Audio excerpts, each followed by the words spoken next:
Dan itu kan nyata hari ini. Orang tua suka bilang, lah guru ngaji kan kudu ikhlas. Emang gak boleh dia meminta upah. Coba guru ngaji pakai kartu bayaran, habis diprotes. Dia pakai dalil itu, padahal itu dalil ya secara moral mesti dipegang oleh para guru, walaupun seruannya untuk umat ngikutin yang gak minta bayar, tapi bukan itu menjadi alasan mereka tidak membayar guru ngaji. Itu menjadi pesan buat para guru ngaji, Anda berjuang berkhidmat di jalan Allah, ngajar umat. Kalau pengen ditaati, pengen diikuti, ilmu manfaat, hidupmu berkah, jangan minta bayaran. Begitu.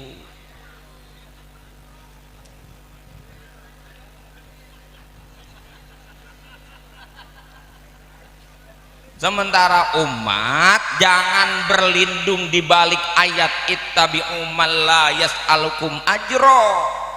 Ente ada dalil lain yang ente mesti pegang. Inna ahaqqa ma akhadtum minal ajri kitabullah.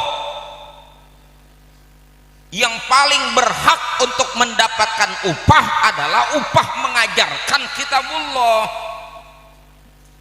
Itu mesti dipakai oleh santri dan dipakai oleh orang tua santri.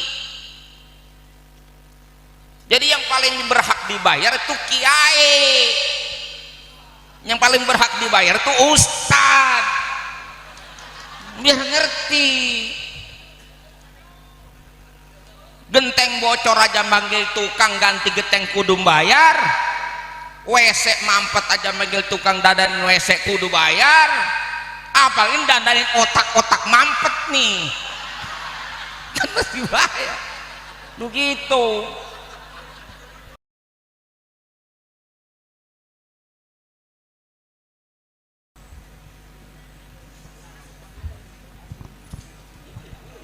Assalamualaikum warahmatullahi wabarakatuh.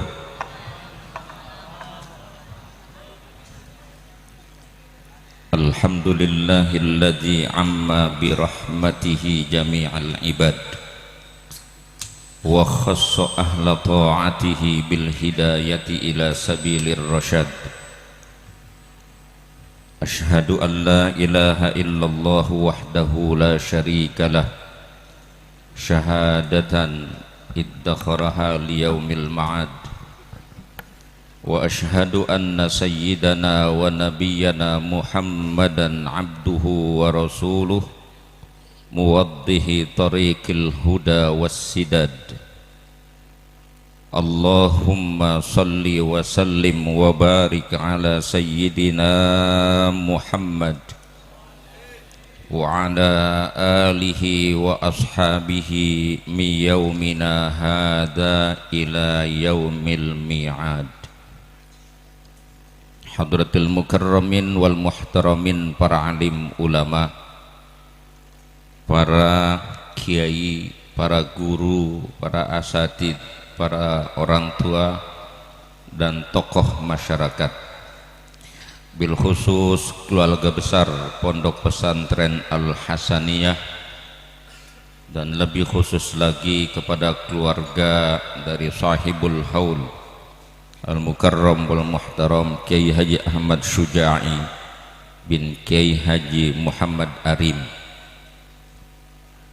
seluruh jamaah yang mudah-mudahan kita semua senantiasa dirahmati dan diberkahi Allah Subhanahu wa ta'ala. Di dalam kitab Minahul Minnah fit Talabbusi bis Sunnah karya Abil Mawahib Syekh Abdul Wahab Asy'arani dikutipkan qaul atau athar dari Abdullah bin Mas'ud, di mana beliau mengatakan, man kana mustannan falyastanna biman qad mat fa innal hayya la yu'manu minal fitnah. Ini duduknya belum ngepas ini saya mau nyender ngejengkang. Ke depan aja juga ini capek juga ini. Belum ketemu posisi supaya nyantai sebenarnya, tapi enggak lama, sebentar doang. Acara haulnya kan udah selesai, intinya sudah kita kirim doa ya, mudah-mudahan almarhum senantiasa dalam kemuliaan Allah Subhanahu wa taala, dan keluarga yang ditinggal senantiasa dijaga dan dibimbing oleh Allah Subhanahu wa taala. Apa yang saya kutipkan ini saya petik dari kitab Minahul Minnah ini menjadi titik poin kita hadir dalam acara haul, di mana beliau mengatakan man kana mustannan ay man arada ayyastanna, siapa orang yang ingin mengambil teladan, siapa orang yang ingin mengambil contoh, falyastanna biman qad mat, maka hendaklah dia mengambil contoh, mengambil teladan dengan orang yang sudah meninggal dunia. Apa alasannya? Fa innal hayya, karena sesungguhnya orang yang masih hidup, kalau yang masih hidup, la yu'manu minal fitnah, belum diaman, belum bisa selamat minal fitnah, dari fitnah kehidupan. Beliau yang kita peringati haulnya, wafatnya pada malam hari ini adalah seorang guru, seorang yang telah mentasbihkan dirinya khidmat di jalan Allah, melayani umat, membimbing umat agar senantiasa berada dalam kebenaran dan keridhaan Allah. Beliau terjun dalam dunia dakwah, mengajar para santri, mengajar di tengah masyarakat, intisyarul ilmi, menyebarkan ilmu, dan itu berakhir dengan perjuangan itu terus beliau lakukan sampai beliau dipanggil oleh Allah Subhanahu wa taala. Apa yang beliau lakukan dan apa yang sudah beliau kerjakan, mudah-mudahan dilipat gandakan balasannya oleh Allah Subhanahu wa taala, diterima oleh Allah Subhanahu wa taala, dan Allah ridho kepada beliau. Tentunya selama dalam perjuangan dakwahnya, ta'limnya, memberikan irsyadat dan taujihat kepada umat, beliau menghadapi berbagai macam persoalan dan kendala, itu pasti. Yang namanya guru, kiai, ustadz kan hari ini tidak lebih dihargai dibandingkan penyanyi dangdut.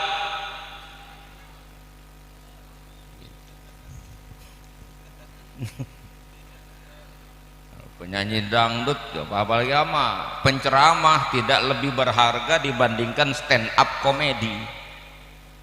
Itu Mongol aja 15 menit 50 juta. Mongol tuh tibang cengengesan doang, nggak pakai dalil.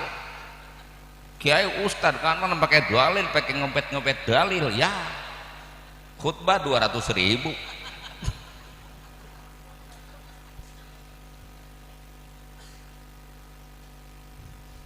Canda itu mah, tapi nyata. Itu. Artinya semua orang menghadapi kendala itu, semua orang menghadapi persoalan. Tidak ada perjuangan agama yang tidak menghadapi masalah. Memang Allah uji di jalan Allah. Maka singkat saja, nggak usah banyak-banyak. Dari beliau kita belajar kesederhanaan, Dari beliau kita belajar kesabaran, dari beliau kita belajar keteguhan, dan dari beliau kita mudah-mudahan tertular semangat jihad atau mujahadah fid din. Karena yang akan mendapatkan kemuliaan demi kemuliaan, sanjungan demi sanjungan, dan bahkan puncaknya ridho Allah adalah orang yang benar-benar mau berjuang sungguh-sungguh di jalan Allah. Walladzina jahadu fina lanahdiyannahum subulana wa innallaha lama'al muhsinin. Orang yang berjuang bersungguh-sungguh berkorban di jalan kami, kata Allah, pastinya dengan dua taukid lam li ifadati takkid, nun taukid sakilah juga bermakna taukid, pasti sungguh akan kami hantarkan mereka menuju jalan-jalan keselamatan. Itu janji Allah. Maka kita belajar dari situ. Ini khususnya kaum santri, jangan pernah kendor, berkorban, berjuang, bersungguh-sungguh di jalan Allah, utamanya yang sedang tolabul ilmi, mencari ilmu. Terus saja kembangkan semangat, perbaharui semangat untuk memperdalam ilmu pengetahuan dengan niat tulus, semata-mata ingin memperbaiki diri. Syukur kalau kemudian kita bisa ikut memperbaiki kehidupan masyarakat kita. Ada masanya di mana Allah akan memberikan penghargaan.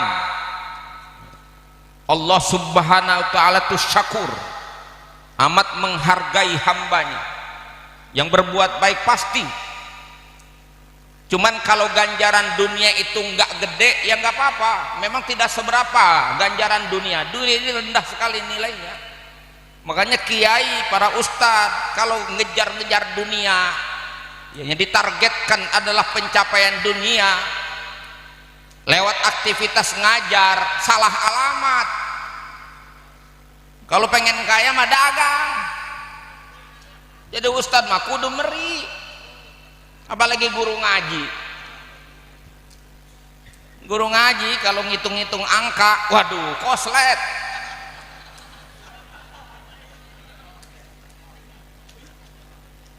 Mana kadang-kadang make dalil suka salah terap maksudnya.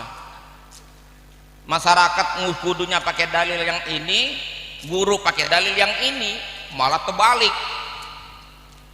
Masyarakat pakai dalil yang itu, guru pakai dalil yang ini, nggak ketemu. Gurunya minta dibayar, sementara peserta didiknya kagak mau bayar. Dan dua-duanya didukung dalil itu. Ada dalilnya kan? Dalilnya ittabi'u man la yas'alukum ajra. Ikuti orang yang tidak minta upah. Kan begitu? Ini kalau dalil ini dipakai sama peserta didik, apalagi sama bapaknya, gering. Dan itu kan nyata hari ini. Orang tua suka bilang, lah guru ngaji kan kudu ikhlas. Emang gak boleh dia meminta upah. Coba guru ngaji pakai kartu bayaran, habis diprotes. Dia pakai dalil itu, padahal itu dalil ya secara moral mesti dipegang oleh para guru, walaupun seruannya untuk umat ngikutin yang gak minta bayar. Tapi bukan itu menjadi alasan mereka tidak membayar guru ngaji. Itu menjadi pesan buat para guru ngaji. Anda berjuang, berkhidmat di jalan Allah, ngajar umat. Kalau pengen ditaati, pengen diikuti, ilmu manfaat, hidupmu berkah, jangan minta bayaran. Begitu.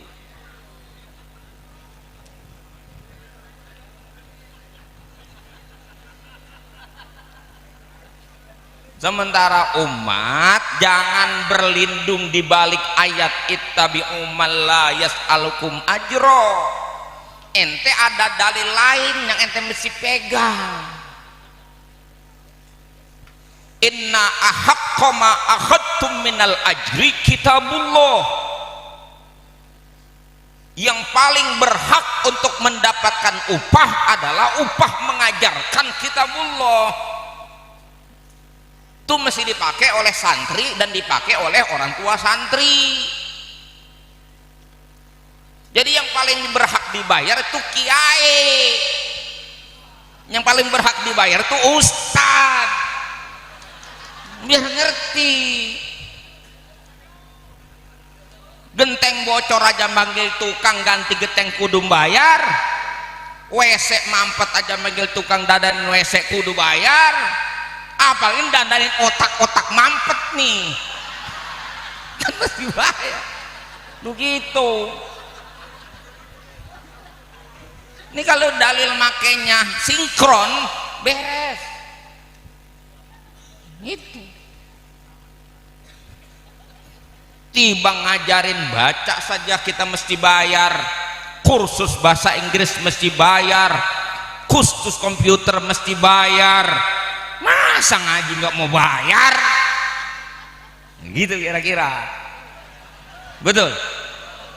Iya. Cuman salah pakai.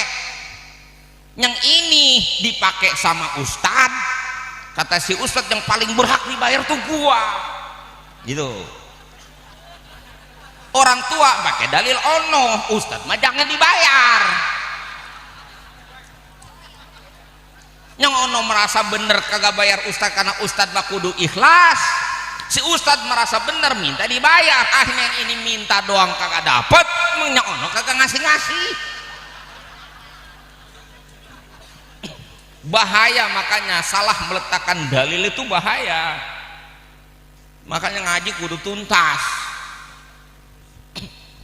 Terus ini ngapa ke sono-sono sih ya? Ngingetin doang, ngingetin jangan sampai salah jalan kita. Namun demikian ya para kiai, para ustadz memang harus begitu pesan moralnya, kita khidmat kepada Allah. Kita yakin Allah punya balasan yang jauh lebih utama dan lebih berguna, lebih manfaat bagi kita ketimbang hanya sekedar materi dunia. Kiai, para ustadz ini insya Allah nggak ada yang minta dibayar, enggak, karena kiai udah yakin masyarakat tahu kalau dia mesti bayar.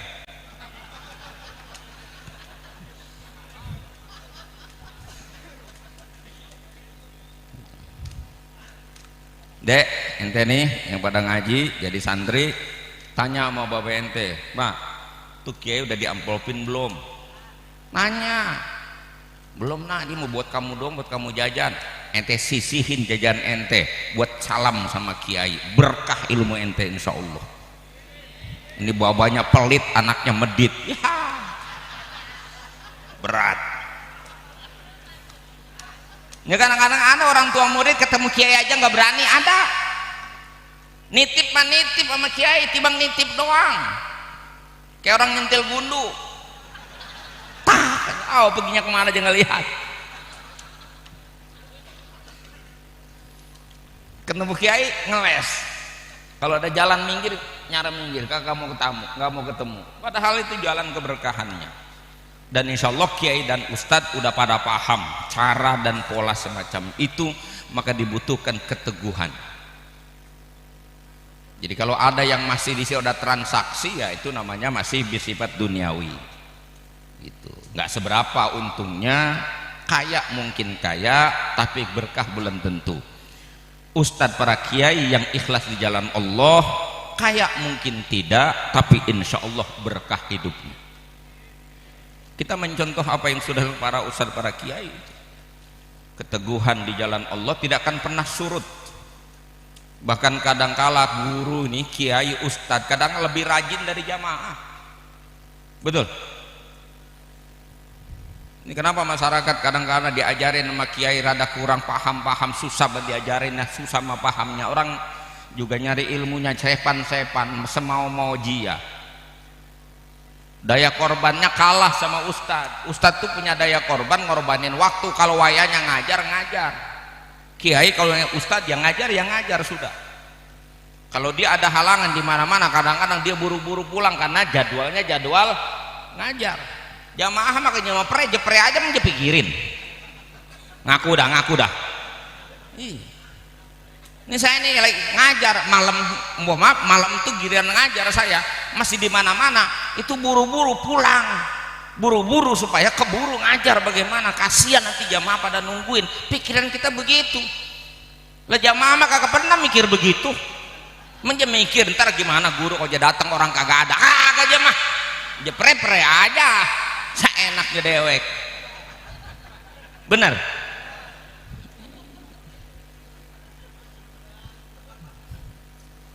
Makanya makomnya kalah akhirnya. Tetap yang unggul mah kiai, ustadz, ulama, tapi yang mukhlis, yang alim, amil.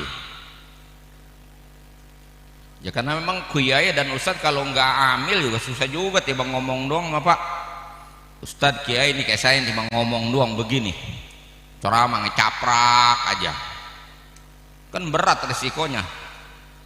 Ya tiba ngomong doang mah hafalin dalil juga beres. Tapi tanggung jawab omongan kita sudah diancamkan oleh Allah, kabura maqtan indallah antaqulu ma la taf'alun. Jadi lebih berat tanggung jawab ke umat, berat tanggung jawab ke Allah juga jauh lebih berat. Namun demikian tetap kita pegang amanah ilmu itu, karena memang diperintahnya begitu. Falaula nafara min kulli firqatin minhum ta'ifatun liyatafaqahu fid din. Ada sekelompok orang, tidak semua dibenarkan berangkat ke medan perang, tapi harus ada sekelompok sedikit orang yang fokus untuk tafakuh fiddin. Wal yundiru qaumahum idza raja'u ilaihim, dan supaya mereka bisa memberikan peringatan kepada umat ketika mereka sudah kembali nanti, supaya umat selalu mendapatkan peringatan. Itu misi, tugas dan tanggung jawab para ulama. Enggak enteng itu, sesungguhnya itu berat, enggak mudah, sulit Pak kalau ngikutin hawa nafsu. Insya Allah. Makanya di antara poin penting haul kita itu adalah meneladani orang yang sudah meninggalkan kita, yang telah menutup catatan amalnya dengan kebaikan dan meninggal dalam suasana baik. Karena pengalaman saya udah hampir 30 tahun main panggung tuh belum pernah ada undangan haul bajingan, tuh belum pernah. Yang dihaulin pasti orang-orang soleh. Nah itu mencontoh orang yang sudah meninggal dunia. Kalau yang masih hidup, ini bukan berarti nanti ta'arud atau ada kontraproduktif dengan perintah Allah di Quran. Ada ayatnya itu. Ya ayyuhalladzina amanu taqullah wa kunu ma'as shadiqin. Wahai orang-orang yang beriman, bertakwalah kamu kepada Allah. Dan kita tahu seruan untuk bertakwa ini bukan di satu ayat, di banyak ayat perintahnya ittaqullah, ittaqullah, dengan penyertaan yang berbeda. Ada ittaqullah wa qulu qawlan sadida, ittaqullah wal tanzur nafsum ma qaddamat lighad. Ada ittaqullah, bertakwalah kamu kepada Allah, wa kunu ma'as shadiqin. Perintah bertakwa kepada Allah diikutkan dengan perintah berikutnya, hiduplah kamu senantiasa membersamai orang-orang yang disebut as-shadiqin. Siapa as-shadiqin itu?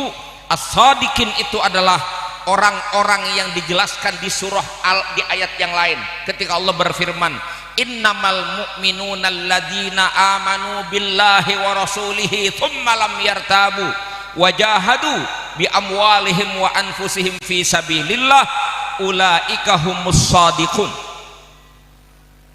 Sesungguhnya orang-orang beriman itu adalah orang yang beriman kepada Allah dan Rasulnya, thumma lam yartabu, kemudian tidak ada keraguan dalam imannya itu, wajahadu, dan disertai diikuti dengan mujahadah, dengan perjuangan, dengan pengorbanan fi sabilillah, di jalan Allah, bi amwalihim wa anfusihim, dengan harta benda mereka, wa anfusihim, dan jiwa raga mereka.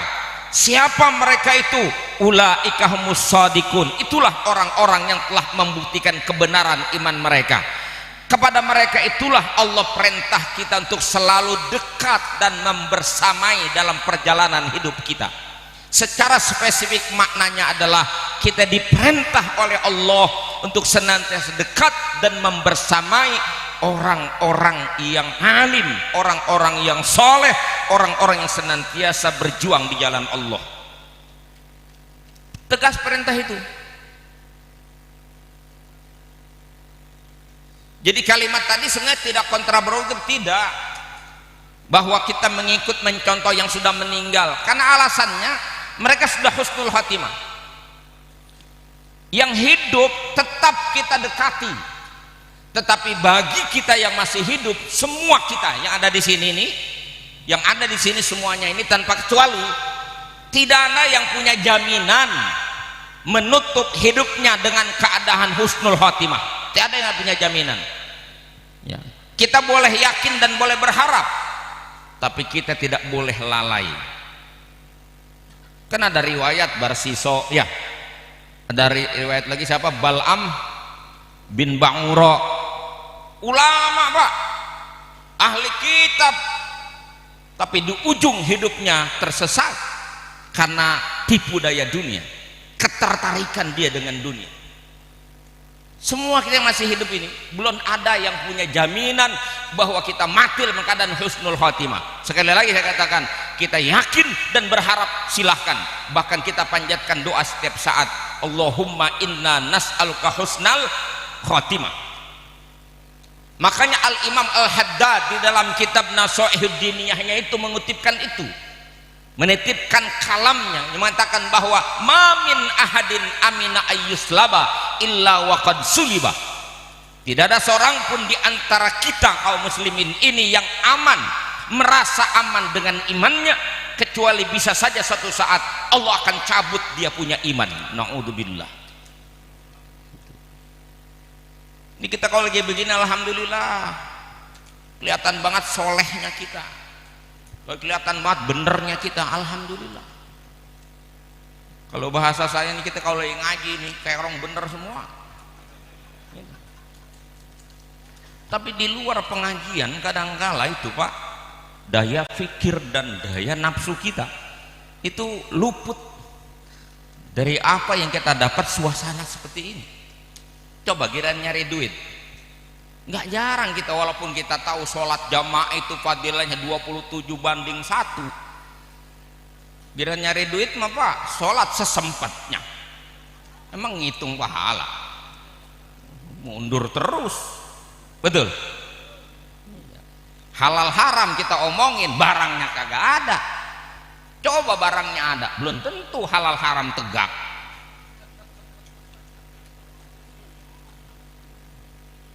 Ini kita di sini kagak pernah zina, alhamdulillah, barangnya kagak ada. Ada barangnya mah belum tentu bisa kayak Nabi Yusuf, belum tentu. Udah dibukain, tinggal masuk doang, nggak mau. Gini ya, belum tentu, tinggal masuk doang, jadi kunci jadi buka. Bisa begitu? Dasar, makanya Imam Ghazali katakan ada 4 gitu, tantangan, penghalang, rintangan kita jadi orang bener. Di antaranya adalah dunia, ad-dunia, yang kedua makhluk, yang ketiga nafsu, yang keempat setan. Itu pasti itu. Ya, utamanya kita ini gagal mengendalikan nafsu, akhirnya semua condong ke urusan dunia. Nafsu kita harus terpuaskan ya, pada akhirnya ilmu tinggallah ilmu, dalil tinggallah dalil. Karena yang melanggar hukum itu, jujur saja, rata-rata orang melanggar hukum bukan karena nggak tahu Pak, mohon maaf ini mah, saya berani ngomong, makanya saya bilang kalau kita ngajar ngaji, taklim ya, belajar agama sekedar ingin tahu, ente nggak usah belajar juga tahu. Contoh, sholat 5 waktu wajib nggak? Lalu ente baca di kitab sholat 5 waktu wajib. Bahkan kalau ingin baca Fathul Mu'in itu ada kalimatnya begitu, wa ajma'al ulama'u ala annaha wajibatun.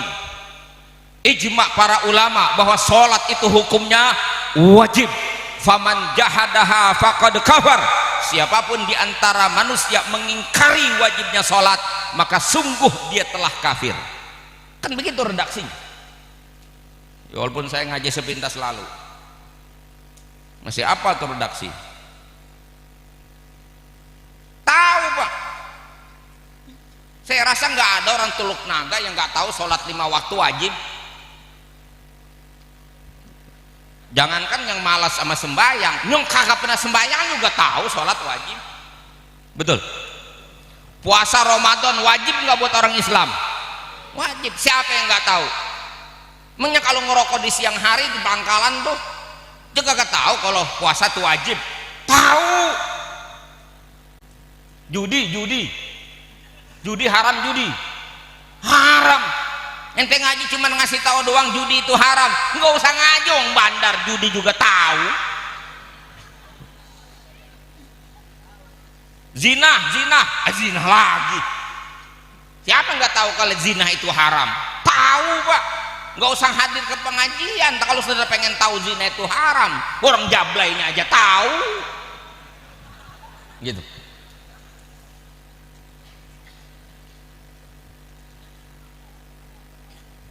Persoalannya bagaimana kemudian pengetahuan kita membawa kita pada kebaikan, menjauhkan diri kita daripada keburukan. Lebih-lebih kalau ulama, dia tahu yang baik, dia bisa melakukan kebaikan, mengajak orang berbuat baik. Dia tahu yang buruk, dia tinggalin yang buruk, dan mampu mencegah orang dari keburukan. Innal faqiha huwal faqihu bi fi'lihi laisal faqihu binutqihi wa maqalih. Kefakihan seseorang itu bukan hanya ditandai fakih dengan ucapan dan omongannya, tapi kefakihan itu mesti lebih dibuktikan dengan perbuatan. Begitu kaulnya, syairnya begitu Imam Syafi'i. Jadi kita mengetahui agama bukan sekedar pengen tahu, tapi ingin jadi orang baik, ingin bisa melakukan yang baik. Maka itu perlu contoh dan teladan. Nah, contoh dan teladan kita ya tentunya siapa? Ya para ulama, para kiai. Disinilah bebannya ulama berat, karena dia akan diteladani, dicontoh. Dan masyarakat nyontoh yang baik tidak lebih mudah dibandingkan nyontoh yang jelek. Kalau nyontoh yang jelek mah gampang banget, sering banget dia balikin sama kiai. Ada orang malas sholat berjamaah, kata bininya, bang sembayang apa no ke masjid berjamaah, no kayak ustad aja mah ke masjid mulu. Apa jawaban dia? Ya pantas aja dia mau ustad, gua makan reman. Tuh, giran yang baik dia ngeles. Tapi umpama ada ustad main gaplek, atau ustadznya kagak mau ke masjid, nggak mau jamaah, orang ajan masih nyuci motor aja, tuh orang dinegor lakinya, bang ke masjid nggak apa bang, sembahyang berjamaah. Lah gua lu alu ustadz aja lo motor aja bakal main. Giran salah, ustadz jadi contoh. Giran jelek Pak, ya giran jelek ustadz dijadiin talenan. Giliran baik kagak mau ngikut. Coba apa nggak berat itu urusan? Terus ini ngomong. Makanya para kiai, para ustadz, keluarga besar Al Hasaniyah ini punya tanggung jawab besar di tengah-tengah masyarakat. Bukan cuma sekedar mencerdaskan dan mentransfer ilmu kepada masyarakat, tapi bagaimana kemudian meneladani, tampil menjadi agen kebaikan, sales-salesnya Tuhan untuk membawa manusia sesuai dengan ajaran dan perintah Allah. Ud'u ila sabili rabbik, ajak manusia ke jalan Tuhan, bil hikmah ay bil hujajil wadihah wad dalail as-sati'ah, dengan hujah-hujah yang kuat dan dalil-dalil yang mantap sehingga masyarakat bisa menerima. Lagi-lagi saya katakan itu bukan perkara mudah, apalagi kalau dicari adalah dunia. Susah Pak. Kalau cari dunia, cari yang paling gede urusannya. Makanya perlakuan bisa beda, ntar ada jamaah yang sering ngasih duit, ada jamaah yang nggak pernah ngasih duit. Kalau jamaahnya ngasih duit mah rada ajar kita nemuinnya. Kalau yang kagak pernah ngasih duit mah kita rada senek.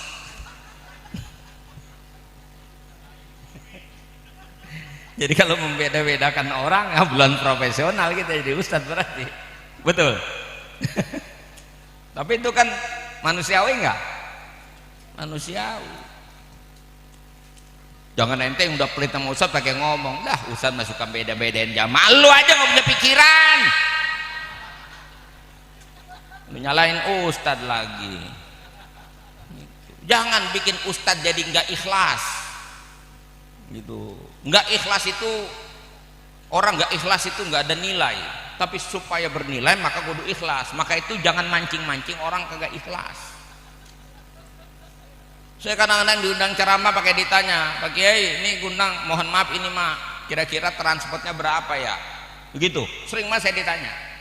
Saya bilang, lu jangan suka ngomong gitu sama gua. Lu kalau bicara transaksi bayar-bayaran begini, bapak gua jual tanah berapa petak ngongkosin gua ngaji. Lu nggak bakalan kuat bayar gua. Gitu. Ya tapi ini biar supaya enak sama enak Kiai. Kan suka begitu ngomongnya dia. Saya bilang gampang, kalau pengen enak sama enak mak lu siapin aja yang gede. Kalau lu ngasihnya gede, lu ngasihnya enak, gua nerimanya juga enak. Gua jadi ikhlas. Gitu. Salahnya lu kalau ngasih suka kecil. Lu ngasihnya ribet, gua nerimanya juga lebih ribet. Ya lu pengen kasih yang gede, pakai dibahas lagi. Akhirnya muncullah ustadz-ustadz DP, karena berdasarkan pengalaman suka pahit di lapangan. Akhirnya pakai syarat, disalahin lagi gitu. Ini kan samanya, sama sablengnya namanya. Masyarakat sableng, ustadznya juga sableng. Dan bilang kalau pengen kaya mah dagang itu. Kalau jadi ustadz siap-siap untuk apa adanya, bukan siap-siap menderita. Karena insya Allah ustadz kalau ikhlas nggak akan menderita, dijamin. Ente nggak akan pernah ngelihat ulama kiai hidupnya keblangsak. Ente nggak akan pernah ngelihat orang alim, orang soleh hidupnya keblangsak, nggak akan pernah. Kalau susah biasa. Gitu. Susah mah biasa. Wah, dunia ini mengisinya susah. Emang apa? Dunia mengisinya susah kok. Yang nggak susah nanti di akhirat. Makanya orang mengejar kesenangan dunia, keliru hidup kita. Ad-dunya darul bala, la yatamatta'u fiha illal ahmaqul magrur. Kalimat ini saya dapatkan di dalam tafsir Munir Wahbah Zuhaili. Tidak ada kaul itu menyebutkan begitu. Ad-dunya darul bala, dunia ini tempatnya susah, tempatnya keblangsak, tempatnya susah pokoknya. Nggak ada yang nggak susah. Wong makan aja susah. Bahkan makan tuh kan lebih nikmat kalau dibarengi dengan kesusahan. Ente ikan kakap yang dagingnya doang, pada kurang semangat makannya kita. Tapi kalau kita beli bini, kita beli tulang ikan kakap di sayur kuning, saya enak banget makan kita sambil mocelin daging. Betul ya? Makan ayam aja dadanya kita kurang girang, maunya wing. Sambil gigitin tulang, betul.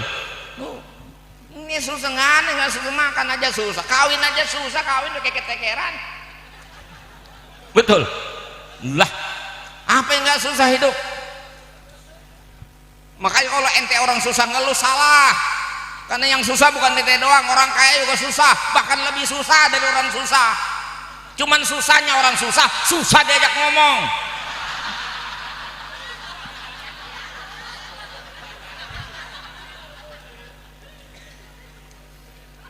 Pengalaman saya, orang kaya dikasih pencerahan lebih mudah nerima bahwa dunia ini memang begitu dinamikanya. Tapi kita ngomong begitu sama orang susah, tapi kan, pakai tapi kan.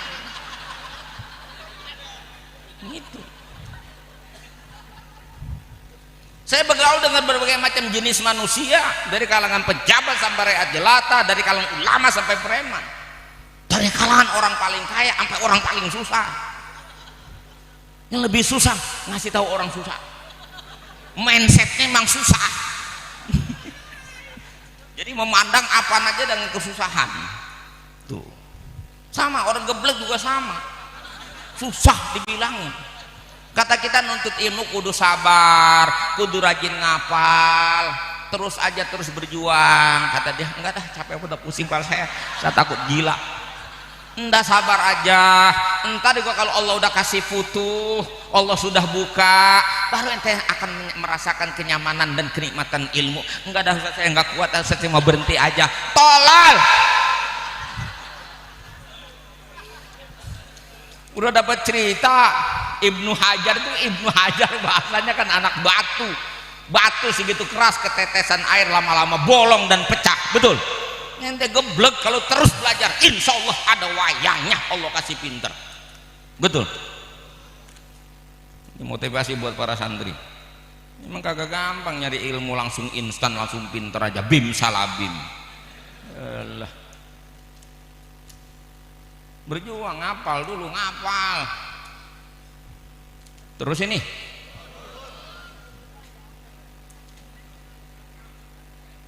Ustadz ngomongin akhirat mulu, mendunia kagak penting. Jadi diomongin bukan dunia nggak penting, cuman dunia itu hanya tangga menuju ke akhirat. Dunia itu penting kalau untuk akhirat, tapi dunia kalau sekedar untuk dunia menjadi tidak penting, gitu. Karena ad-dunya mazra'atul akhirah. Dunia tempat kita menanam amal, menanam kebaikan. Kalau kita tanam keburukan, ya metiknya nanti buruk. Kalau nanamnya baik, ya hasilnya baik. Ente nanam kangkung, metik kangkung. Nanam kacang, metik. Nanam ganja, tangkap polisi. Betul. Iya. Dan itu memang nilainya dunia sebatas itu. Makanya sebut wamal hayatud dunya illa mata'ul gurur. Ketika kita terpedaya oleh dunia, maka dia tidak lebih hanya kesenangan yang penuh dengan tipu daya. Lagi nggak ada kelihatannya menarik, udah ada mah males, Pak. Orang rumahnya jelek, ngeliat rumah orang cakep, kepengen punya rumah cakep. Mobilnya odong-odong, pengen punya mobil yang mewah, kepengen. Udah punya mobil mewah, ya biasa-biasa aja, Pak. Itu pengen lagi yang lebih mewah. Taruh dapat begitu juga sama, bini juga begitu, dapat ini pengen yang ono. Padahal besok dia dapat ono, pengen yang ono lagi. Tuh daya tarik dunia disebut dengan tipu daya. Ini saya orang Betawi, dulu di Betawi, orang Betawi itu makan anggur itu nunggu mati. Bener, zaman saya masih kecil itu makan anggur nunggu kalau udah mati, udah berobat kemana-mana nggak baik-baik, udah dah akhirnya dibeliin anggur. Itu gua anggur kaleng, dia di Glodok sono. Itu biasanya asal udah dibeliin anggur, udah tuh paling lama seminggu mati dah biasanya.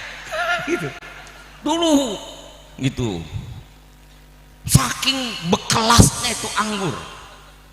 Tapi hari ini semua lapisan masyarakat bisa menikmati anggur, dan itu bukan cuma di acara-acara mewah, di acara kematian aja ada anggur.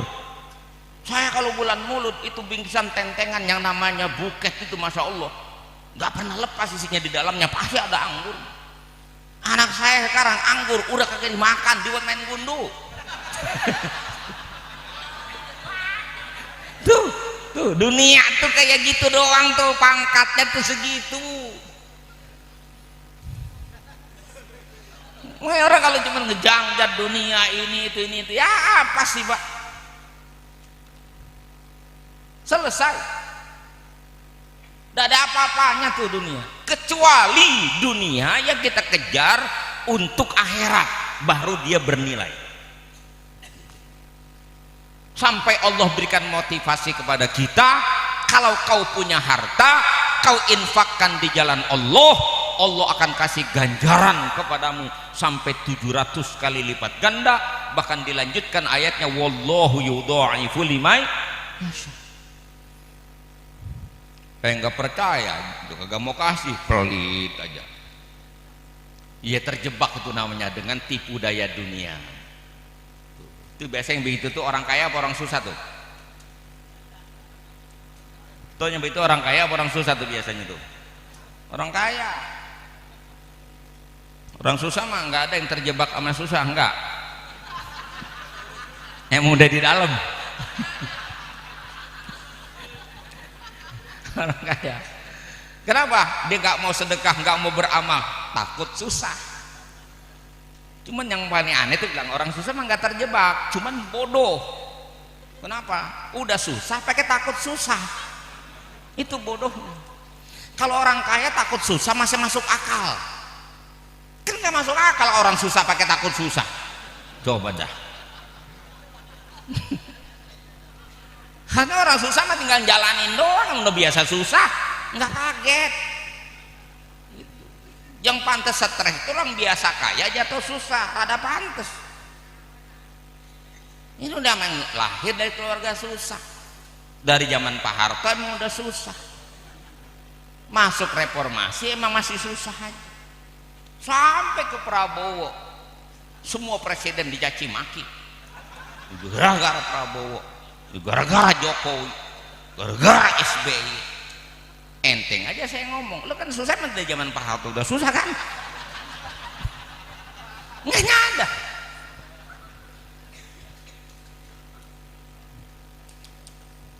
Nah itulah namanya kita semua terjebak pada permainan dunia karena tidak menangkap hakikat daripada kehidupan. Kita hanya menilai hidup kita ini baik kalau kita berkelimpahan harta. Kita menilai hidup kita baik kalau kita dalam keadaan hidup afiah normal. Padahal Allah sudah bilang di Quran, kullu nafsin dha'iqatul maut wa nabluukum bisyarri wal khairi fitnah wa ilaina turja'un. Semua kamu nanti gilirannya bakal mati semua kok, dan kami uji, kami timpakan kepadamu asyarra wal khair, keburukan dan kebaikan. Kalau Jalalain menafsirkannya asyar ya al-faqra was-saqam, wal khair al-ghina was-sihhah. Kami timpakan kepadamu, kami berikan kepadamu keburukan, kebaikan dan keburukan, keburukan dan kebaikan.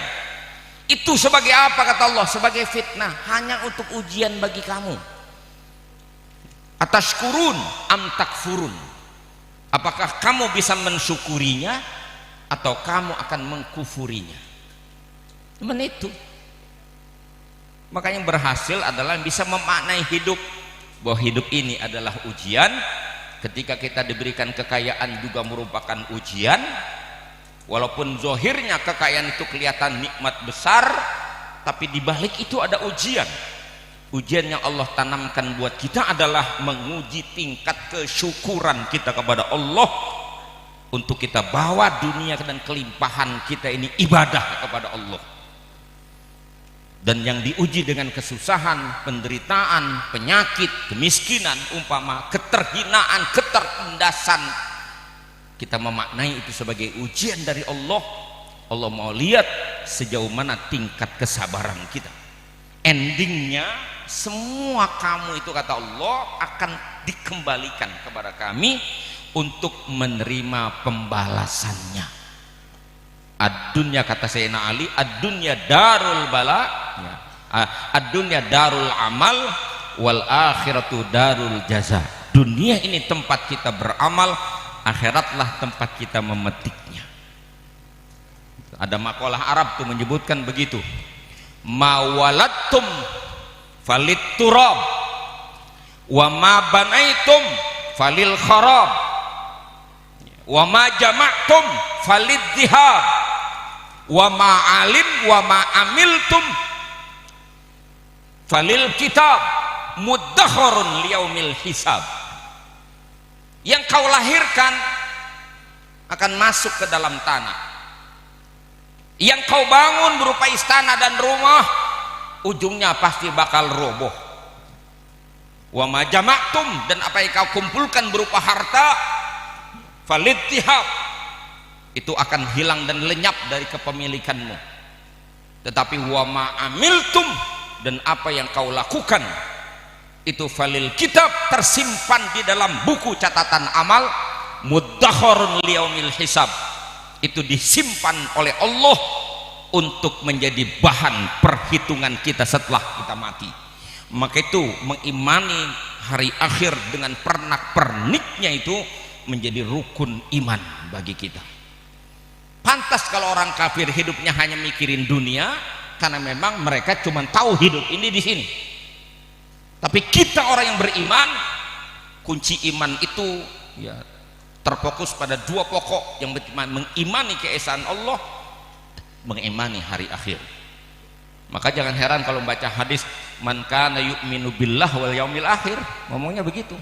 Enggak man kana yu'minu billahi wa malaikatihi wa kutubihi wa rusulihi wal yaumil akhir wa qadarihi. Enggak begitu ngomongnya. Man kana yu'minu billah wal yaumil akhir. Ada orang bilang pantas umat Islam kagak maju-maju, mikirinnya akhirat mulu katanya. Kalau umat Islam nggak maju-maju bukan karena mikirin akhirat, bukan. Memang salah dewek. Kalau bahasa Quran nanti boleh periksa surah An-Nur ayat 55. Kenapa hari ini orang kafir malah maju dan orang-orang beriman malah mundur?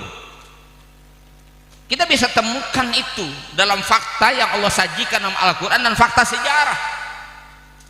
Wa'adallahu alladhina amanu minkum wa amilus solihat la yastakhlifannahum fil ard kama istakhlafal ladhina min qablihim wa la yumakkinanna lahum dinahum alladhi irtada lahum wa la yubaddilannahum min ba'di khawfihim amna ya'budunani la yusyrikuna bi syai'a.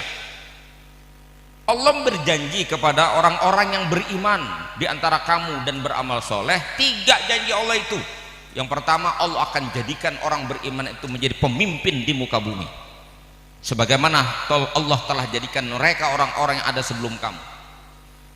Yang kedua, wala yumakkinanna lahum dinahumul ladzi irtada lahum, Allah akan mantapkan kedudukan agama yang Allah redho bagi mereka.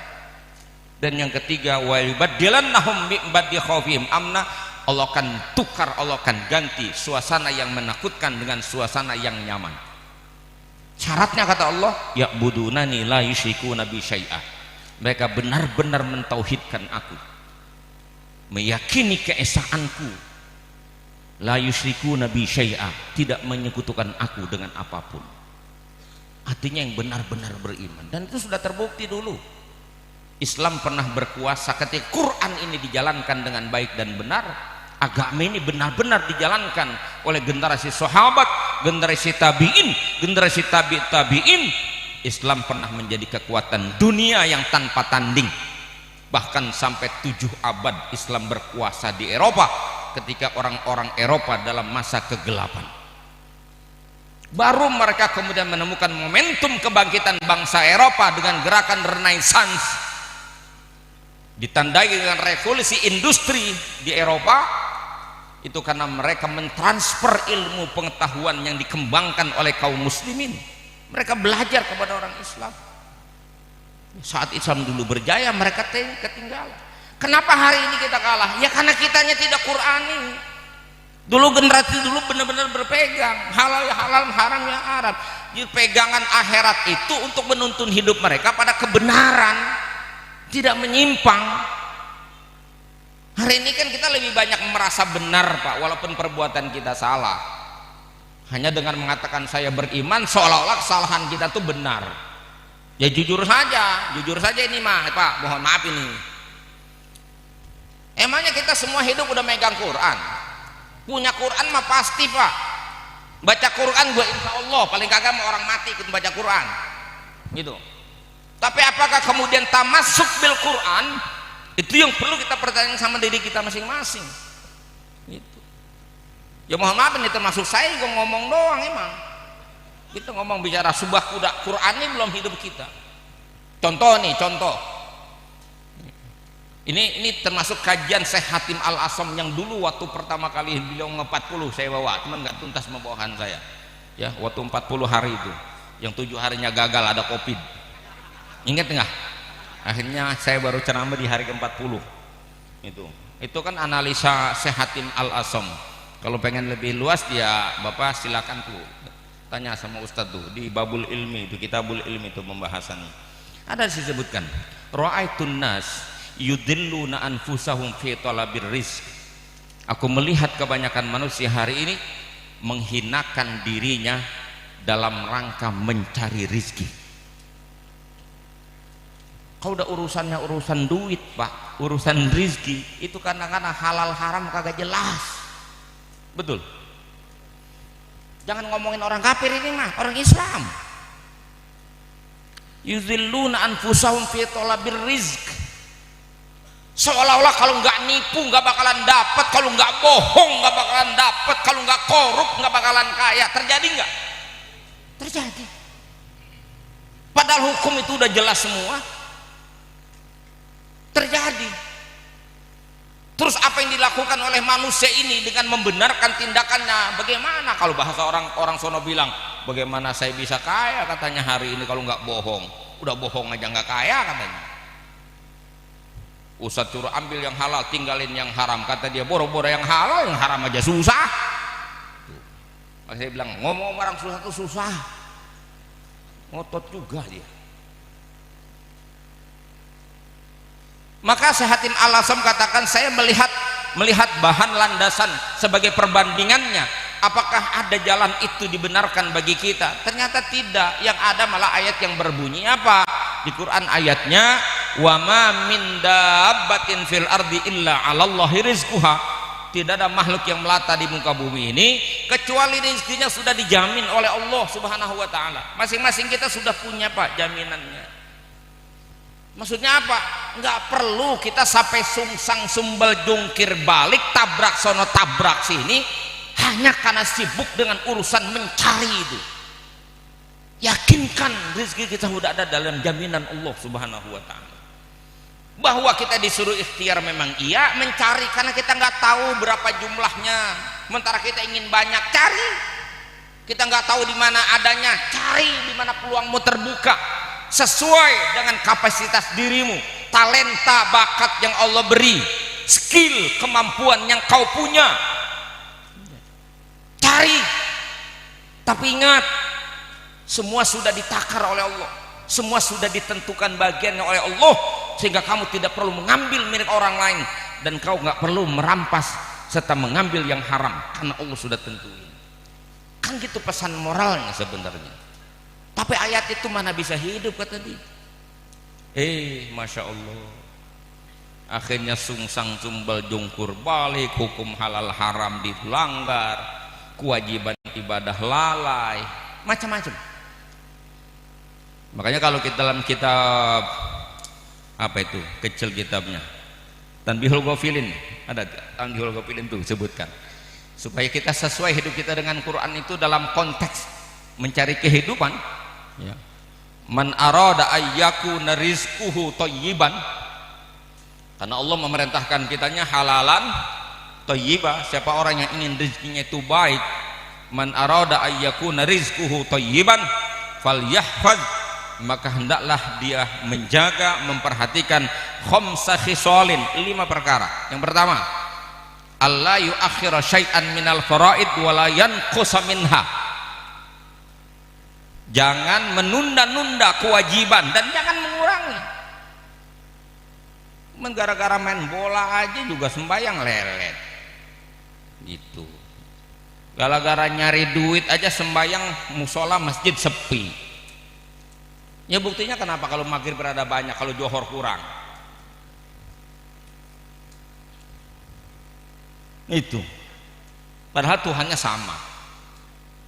Yang nyembah Tuhan johor Tuhannya itu. Sholat maghrib Tuhannya juga itu juga kan. Kenapa bisa beda-beda kita?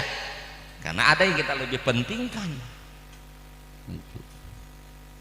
Mending kalau ditakhirkan doang mah, kagak ngerjain. Kagak sempet nyari duit, sembayang aja nggak sempet sembayang. Mending kali duitnya miliaran, nyari perakan doang, perakan sembahyang. Masya Allah tuh.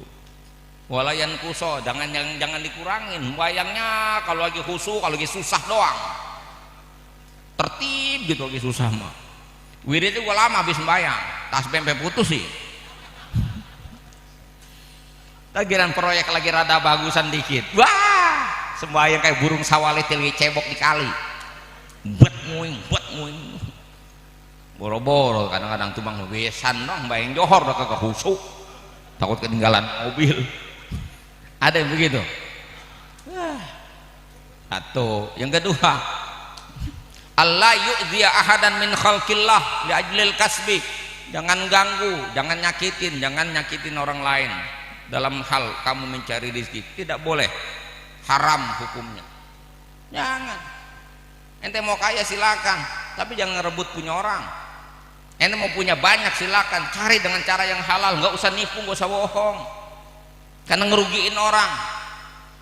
Man akhadha shibran minal ard tawaqahu Allah bisab'i aradin, kata Nabi. Siapa orang mengambil tanah orang lain, nggak banyak, nggak sejengkal doang, sejengkal, patok dia pindahin, sejengkal digeser. Nanti di hari kiamat Allah akan kalungkan lehernya dengan 7 lapis bumi. Serem nggak tuh? Sejengkal di sini, sono 200, ke dalam hitung dewek, dan bilang sejengkal. Dahsyat. Coba apa nggak dahsyat kalau laut aja pakai dipatok, coba kan serem. Laut pak, laut dipager, besok langit dikapling. Saya nggak ikut campur. Oh pak, rakusnya manusia, dahsyat nggak? Masya Allah. Yang ketiga, wa alla yajhada, la yajhada li ajli kasbi. Jangan ngotot banget nyari duit, biasa aja. Ini saya ngomong ini, saya berani ngomongin, saya udah ngalamin pak. Jelek-jelek begini saya pernah jadi CEO, komisaris pak. Saya punya perusahaan dulu, saya punya komisaris, ya walaupun kecil usahanya, tapi kan judulnya komisaris. Saya main di properti dulu, bahasa orang kampung saya udah biasa tidur di atas duit, ya, duitnya di bawah bantal. Gitu. Artinya berkecimpung dalam usaha dunia, pak. Ujung-ujungnya mah pak, yang udah ditakar tetap masuk, yang udah kebagian kita, biar kita udah pegang, lepas. Mau kemana juga, beneran. Ente belajar dari proses makan dah. Ya, pagi-pagi berangkat nyari duit buat nyari sepiring nasi, bahasa kasarnya. Udah dapat duit dibeliin beras, udah dapat beras dibawa pulang, kan udah milik keluarga tuh, namanya dibawa pulang udah milik keluarga. Dimasak sama bini kita, matang sama lauk, ditaruh di atas meja, disendokin ke piring kita. Udah berubah lagi tuh, bukan milik keluarga lagi, udah milik saya, karena itu piringnya piring saya, di depan mata saya. Itu udah jelas punya saya, jatah saya. Udah di piring jatah saya pegang, saya suap begini nih, berarti udah nggak milik orang lain, udah bener-bener saya banget udah, bener kan? Tapi pernah nggak nasi yang di tangan dan di bibir jatuh? Pernah ngalamin? Memang takdir Allah, butiran nasi itu tidak ada catatannya bahwa dia masuk ke perut ente. Kau usah penasaran sama dunia,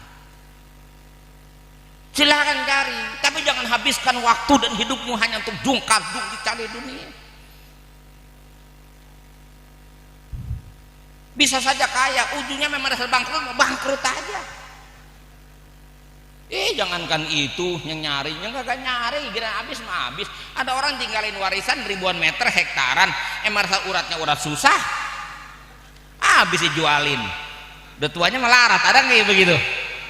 Ada yang bawa banyak kan ninggalin warisan, tanah rumah satu nerima warisan 8, kan susah ngaturnya. Akhirnya yang paling gampang dijual, akhirnya 8 jadi kontraktor, ngontrak maksudnya. Emang dasar uratnya kaya, ada yang jadi orang kaya, bisa terjadi. Bisa. Slow tapi pasti. Itu kan yang kaulnya selalu harus kita pakai. Ijtihaduka fima dumilaka fima duminalaka wa taksiruka fima tuliba minka dalilun alantimasil basirati minka. Kesungguhanmu mencari sesuatu yang sebenarnya udah dijamin oleh Allah, yaitu rizki. Wa taksiruka fima tuliba minka, dan lalainya kamu pada perkara yang dituntut, yaitu ibadah. Ya. Rizki kau ngotot, ibadah kau malas, dalilun alantimasil basirati minka, itu menjadi bukti bahwa mata hatimu tertutup, kamu belum cerdas, kamu belum paham. Yang keempat, saya masih terus saja saya ngomong ini. Hah? Jadi kepanjangan nyarita ini jadi lupa saya. Ntar cari sendirilah. Jadi kan wa'alla yajhada nafsahu, jangan dihabisin semua energi hanya untuk nyari dunia, tidak. Nah kemudian ini sebenarnya yang nomor 5 saya taruh, wa alla yara rizqahu min kasbihi, jangan menganggap rizki kita itu dari hasil usaha kita, tidak. Bal minallah, kita harus selalu menganggap rizki itu semata-mata dari Allah. Wa yara kasbahu sababan lirizkihi, dan seseorang yang benar itu dia akan memandang usaha itu hanya sebagai sebab, tidak melulu rezeki kita dari usaha kita. Mutlak rezeki kita itu dari Allah, bukan dari usaha. Jadi pakai bilang saya nggak usaha bagaimana, mati saya lah. Kalau saya nyari duit mati saya lah. Lo kagak begitu. Bayi ente gak usaha makannya kenyang, betul. Rezeki dari Allah, bukan dari babanya. Babanya ke kota nyari duit, bayi mah di rumah kekejekan. Allah kirim tuh tetangga pada datang nengokin bayi, masing-masing pada bawa tentengan, kagak ada yang tangan kosong. Ada yang bikin kue buras, ada yang ketan tetel, ada yang bawa roti, ada yang ngamplopin duit. Emang diminta kagak aja pada bawa dewek. Ditanya sama RT mau kemana po? Mau nengokin bayi, judulnya jelas. Nggak ada yang bilang mau kemana po? Mau nengokin babanya bayi, nggak ada. Semua bilang mau nengokin bayi, betul. Dan ibu-ibu itu semua udah punya pengalaman, kalau bayi belum makan ketan tetel, judulnya mau nengokin bayi, yang dibawa ketan tetel, bawa roti, bawa kayak pisang, kan belum dimakan sama bayi. Yang lebih aneh lagi pakai ngasih amplop. Lah bayi belum tahu Alfamart di mana. Coba dah. Ente bilang mesti dicari, kalau nggak dicari nggak ada. Belum tentu tuh bayi nggak usah nyari dapet. Betul? Iya. Masih nggak percaya kalau dibilangin?